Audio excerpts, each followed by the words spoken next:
around, see the city, and enjoy some good food. It was a lot of fun. 4, please. Scottie, when you get to your status and number one in the world, a major champion, you get asked questions about the state of the game and the divide and all the stuff that's going on. Rory has been in that position for a long time. I wonder how you think he's handled it. I think he's done a good job. I think you have certain guys that like to be in that position and other guys that like to avoid that kind of stuff. And I'm glad that Rory seemed to be one of those guys that enjoyed it and put himself right in kind of the forefront of it. I wouldn't say that's necessarily my style.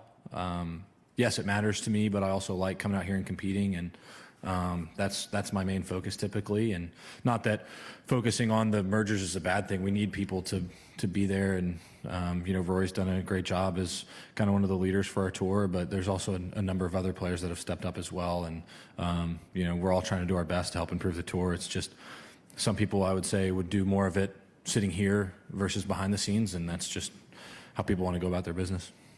Doug, please. Along those lines, Scottie, do you have in your head a solution for how this should work out, and do you want to be a part of the solution? I would like to be a part of the solution, but I don't know what that solution is. Joy, please. Scottie, this year has been difficult regarding the question that I'm asking. 12 elevated events, the Ryder Cup year. As being a world number one, do you think that there's a responsibility that you have to play in other parts of the world which you've not been able to do as yet? Would you like to play in a place like, say, Dubai, where I come from? Yeah, I'd like to see more of the world playing golf. I feel like the position where I am in my life, that's more likely than when you start a family and stuff like that. And it's a little bit easier for me to leave and travel now because my wife comes with me. But when that changes, things will look a little bit differently. But yeah, I'd like to go play in different parts of the world. But I only have so many events that I can play throughout the year. There's still other things I like to do outside of golf, and a lot of that is spending time at home with our friends and our family. And so yes, I do. I would like to play in other parts of the world. It's just there's only so many days in a year.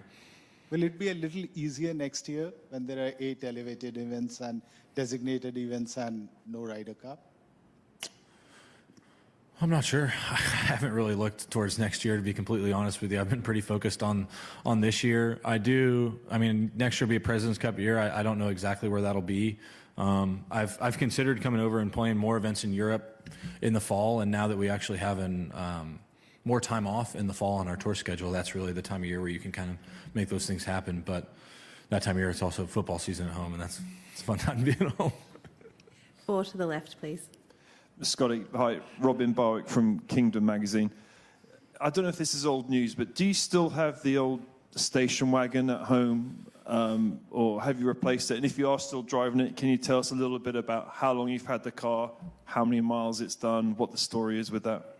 So I do still have the car. I don't drive it as much. I recently got a different car. It still sits in front of the house though. It's a 2012 Yukon XL. My dad bought it. We went to the Masters in 2012. I went with, oddly enough, there was a kid on my high school golf team who got tickets for all of us, and my dad went with my sisters, and he drove his Yukon there to Augusta, and something happened with the engine where the car was basically told, and he's like, I can either pay 10 grand or something like that to fix the engine, or I can just buy another car here. And his car was old at the time, and so he bought another car there, and it was the one that I have now. And so it's got a Masters GMC logo on the back of it. And when I went to college, I think I had like an old Honda Accord, and I liked his car more than mine. And so I think I finally wiggled my way into taking his car, and then I think he got some other Honda, something like that. And I put a new transmission in it right when I turned pro. And I drove it for a few years, and it treated me nice, and it's still out in front of the house. And I definitely, I'm gonna give it back to my dad, but he's definitely not gonna get rid of it or anything like that. It'll probably be his ranch car. Do you know how many miles it's done, and do you know what your longest road trip would have been in it? So I didn't do any damage to this car. My dad did all the damage in a short period of time. He would drive everywhere. He drove us to I remember once when I was a kid, not in that car specifically, but he drove us to San Diego from Dallas, which, if you don't know, is about a 22-hour drive. And he did that with 4 kids. I mean, probably under the age of 12 at the time. I think I was 10, so my sister was 12. So 22 hours in the car, that's a pretty long time. But when I'm home, I go to the golf course, to the gym, and a restaurant that's usually within 5-10 minutes of my house. So I don't really get to put any miles on the car. Most of the credit to that goes to my dad. Microphone 3, please. Hi, Scottie. You won a major last year. You're the current world number 1. How would you view a year without a major, without winning a major? A year without winning a major would be pretty similar to the other 25 years of my life, I guess. No, I think that I like to focus more on the way I approach things and my attitude than I would the actual results. Yes, it's so fun to win majors, but I'm not going to sit at the end of the year and look back on the year and be frustrated or upset because I didn't win a major. I step up on the tee at every tournament hoping to win, and anytime I don't win, I'm usually pretty frustrated. And that's kind of the nature of the game, is at the end of every year, you're usually fairly frustrated because you just can't win that much. I mean, Tiger didn't even win that much. He lost a lot more than he won. It's not like other sports, and as long as I show up with a good attitude and play with a good attitude, that's most of what I try to focus on. And at times I'm really good at that, and at times I struggle with that, but that's what I focus on. In the back here, please. Hi, Scottie. A lot's been made about your consistency. A lot's also been made about your putting. Do you see it as the same problem as the media sees it? Definitely not.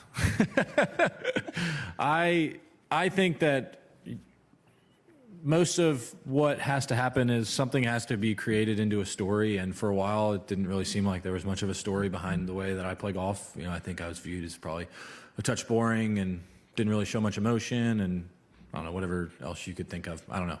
But I think I had back-to-back tournaments that I could have won where I putted poorly, and all of a sudden it became this thing where, like, I'll watch highlights of my round, and, like, even the announcers, anytime you step over a putt, it's like, well, this is the part of the game he struggles with. And it's like, if you say it every time and you guys see me miss a 12-footer, it's like, oh, there it is, he's struggling again. And it's one of those deals where I don't pay attention to it. The things that I'm working on right now, I feel very excited about. I'm hitting a lot of good putts, and pretty soon a lot of those good putts will start falling in the middle of the hole instead of dodging around the side of it. And I have a lot of faith in what I'm working on right now, and I'm hoping to see some results soon.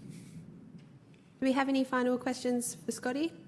What kind of car did you get yourself? I did not purchase a car myself, so I guess I'll have to skirt that, but it's a Cadillac, and it's awesome. It's a sponsored thing. Right, our final question from out the back there. Thank you. It's just a quick one. You mentioned Tiger a minute ago there. I wondered if you could share any memories of him winning here in '06, whether that was watching it as a kid at the time or in the time since. I don't really remember watching it. A lot of my Tiger memories are all on YouTube. I really do get a lot of value out of watching that kind of stuff, and I did watch his win here on YouTube, and it's a pretty valuable tool, really. You get to watch so much cool stuff, and